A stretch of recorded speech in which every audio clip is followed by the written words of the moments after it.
Dibin duruşmeya demdema azatiya rêber Apoye, Kongrastara Kantona Qamişlo Hesekê ji bo şermezarkirina tejrîda giran a li dijî rêber Abdullah Öcalan mîtîng li darxistin. Mîtînga Kantona Qamişlo li Stadgeha Heysemkiço bi bejdarbûna bi dehan jinan pêk hat.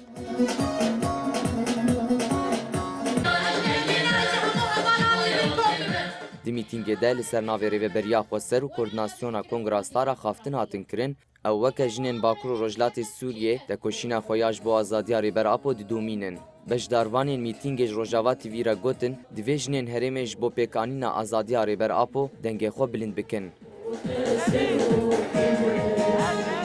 Mîtinga wî hat darxistin û serasta Kantona Qamişlo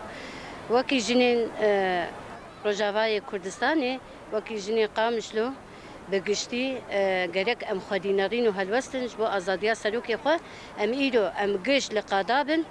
em 24 saetê xwe em banga me yek bi azadiya serok bê serok jiyan nabe em ê çawa bikin diva em kar û xebatê xwe em xurt bikin em tekoşîna xwe bilind bikin got serokê me namede azad jiyan bikin.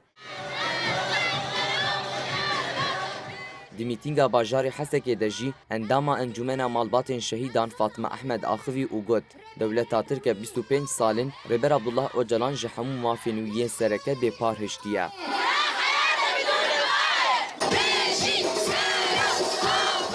Beşdarên mîtingê destnîşan kirin ku tejrîda li dijî rêber Apo li dijî tevahî pîvanên mirovahiyê ne.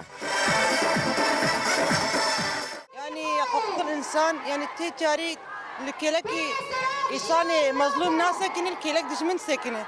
ام تخوازن دنگی خبکین حقوق الانسان yani ve serok yani اوجي حقك وي هي يعني وكي سانكي مالباتا درباسي جمي محامي درباسي جمي بي يعني اف حقوق في سراكرنا